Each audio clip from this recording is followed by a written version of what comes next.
கிறிஸ்துவுக்கு அன்பானவர்களே, இந்த நாள் இரக்கத்தை குறித்து பார்த்து வருகிறோம். தெய்வ பிள்ளைகளை வேதத்தில் பார்க்கிறோம். இந்த நாளில் யாத்ராகமம் 20ஆம் அதிகாரம் 6ஆம் வசனத்தில் அங்கே வேத வசனம் தெளிவாக சொல்கிறது, என் மேல் அன்பு வைக்கிறவனுக்கு, என் கற்பனை கையில் கொள்கிறவனுக்கு 1000 தலைமுறைக்கு நான் இறங்குவேன் என்று சொல்கிறார். அல்லேலூயா. தெய்வ பிள்ளைகளை, முதல்ல தேவன் மேல அன்பு அதிகமாக முதல் அன்பு அவர் மேல செலுத்துமா. ஏன்னா காரணம், அவர் இவ்வளவாக அன்பு கூர்ந்தார் என்று சொல்லப்பட்டிருக்கு. நம்ம மேல இவ்வளவு நாள் அன்பு கூர்ந்ததுனால நம்ம உயிரோடு இருக்கிறோம். அதனால நாம முதல்ல மனைவி மேல, கணவன் மேல, பெற்றோர் மேல, பிள்ளைகள் மேல, மாமா மேல, மச்சா மேல, உலகத்து மேல தெய்வ பிள்ளைகளே அன்பு கூறுவதோட நீ தேவ சமூகத்தில் அன்பு கூர்ந்து அவருடைய கற்பனை, அவர் அன்பு செலுத்தினாலே அவருடைய என்ன கற்பனை வச்சிருக்கிறாரோ அதெல்லாம் நீ கை கொண்டா 1000 தலைமுறைக்கு நான் உனக்கு இறங்குவேன். அது ஆபிரகாமுக்கு அந்த இது கிடைத்தது, ஆபிரகாம் சந்ததிக்கு அது கிடைத்தது.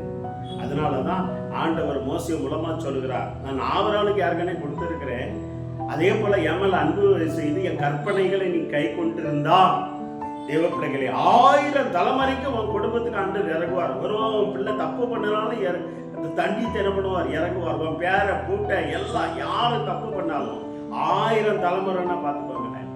இஸ்ரவேல் சந்ததிக்கு அப்படி இறங்கினார். காரணம், அவர்கள் தேவ மேல அன்பு வைத்ததுனால. அதான் இஸ்ரவேல் ஜனங்கள் மோசே இடத்துல கட்டளையா கொடுக்கிறார், இந்த கட்டளையை நீ கை கொள்ளு, இந்த நியாயப்பிரமாணத்தை கை கொண்டு என் மேல அன்பு வச்சு இந்த நியாயப்பிரமாணத்தை கை கொள்றவனுக்கு, கற்பனைகளை கை கொள்றவனுக்கு 1000 தலைமுறைக்கு நான் இறங்குவேன். தேவ பிள்ளைகளே, ஒரு வதசனம் சொல்லுது, கற்பனை கை கொள்றது இல்லாமல் வேற தேவன் ஒன்னிடத்துல என்ன கேட்கிறா, அன்புக்கு உருவே இன்னும் அதிகமா அப்படின்னு நீங்க பாட்டு படிக்கிறீங்க. ஆனா தேவ மேல அன்பு கூர்ந்தா தேவ பிள்ளைகளே அதிகாலை அவர்களை தேட சொல்றோம். அவர் தேவன் அன்புள்ள தேவன்.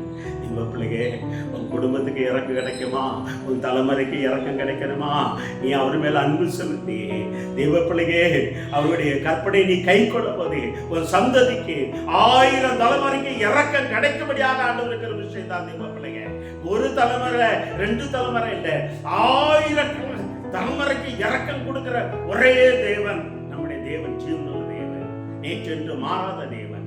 அவர் மேல அன்பு செலுத்தி, மனைவி மேல அன்பு செலுத்தி, தேவ பிள்ளைகளை முதல்ல அன்பு தேவ மேல செலுத்தி, அதுக்கப்புறம் மனைவி மேல, பெற்றோர் மேல, பிள்ளைகள் மேல செலுத்தி. தேவ பிள்ளைகளே, ஆண்டவர் இதுதான் கேட்டா, பேதரிடத்துல கேட்டா, இவர்களில் அதிகமாக என் மேல் அன்பாய் இருக்கிறாய் என்று கேட்கிறார். காரணம் என்ன, உலகத்தில் மேல அன்பு செலுத்தாதீர்கள், தேவன் மேல அன்பு செலுத்தி அவருடைய கற்பனைகளை நீ கை கொள்ள போறது தேவன் 1000 தலைமுறைக்கு உன் குடும்பத்துக்கு இறங்குவா, உன் பிள்ளைகளுக்கு இறங்குவா, உன் சந்ததிக்கு இறங்குவா, நீ செய்யற எல்லா தொழிலுக்கு தேவன் இறங்குவார். தேவ பிள்ளைகளே, ஒருவேளை இதுவரைக்கும் நீங்க தேவ மேல அன்பு செலுத்தாம இருந்தேன், இன்னைக்கு ஒப்பு கொடுங்க.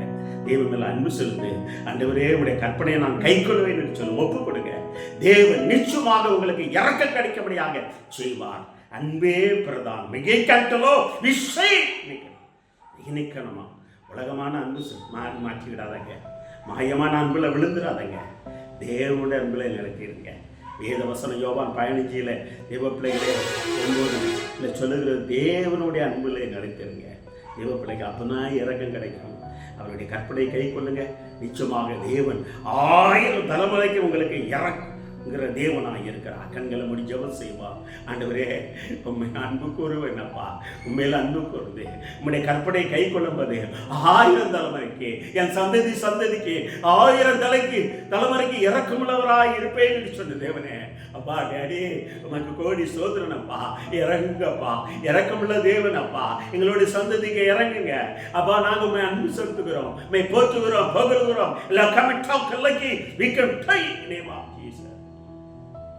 எங்களோடு கூட இடப்பட்டதுக்கு ஆசீர்வாதம், வழிநடத்துக்கு ஆசீர்வதிங்க. இயேசுவின் நாமத்தாலே ஜெயம் எடுக்கிறோம் நல்ல தந்தையே. ஆமென், ஆமென், ஆமென்.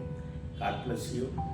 தேவன் மேல அன்பு செலுத்துங்க, அதுக்கப்புறம் மனைவி பிள்ளைகள் மேல அன்பு செலுத்துங்க. தேவ பிள்ளைகளை அநேகர் என்ன பண்றாங்க, உலகத்து மேல அன்பு செலுத்தி, கணவன் மனைவி மேல அன்பு செலுத்தி, பிள்ளைகள் மேல அன்பு செலுத்தி, தேவ பிள்ளைகளே அப்புறம் தேவ அன்பு கிடைக்காம போயிடும். முதல்ல அன்பு உங்களை உருவாக்குனவர், உங்களை வழிநடத்துற, உங்களை ஜீவனை கொடுத்தவர், உங்க மேல அன்பு வைக்கிறவர் அவர் ஒருவர் தான். பிள்ளைகளுடைய அன்பு, உலகத்துடைய அன்பு எல்லாம் என்ன ஆயிடும்? தேவ பிள்ளைகளை தப்பு இருந்தால் தான் அன்பு செலுத்துவாங்க. ஆனால் தேவன் என்னைக்கும் பணம் இருக்கோ இல்லையா அன்பு செலுத்தும். அதனால அவர் அன்பு செலுத்துவீங்கன்னா உங்களுக்கு 1000 தலைமுறைக்கு தேவன் இறங்குவா. நிச்சயமாக ஆண்டவர் ஆபிரகாமுக்கு இறங்கினார், சந்ததிக்கிறேன். அதே போல உங்களுக்கு இறங்குவா. கர்த்தர் பெரிய காரியங்களை செய்வார். ஆமேன், ஆமேன்.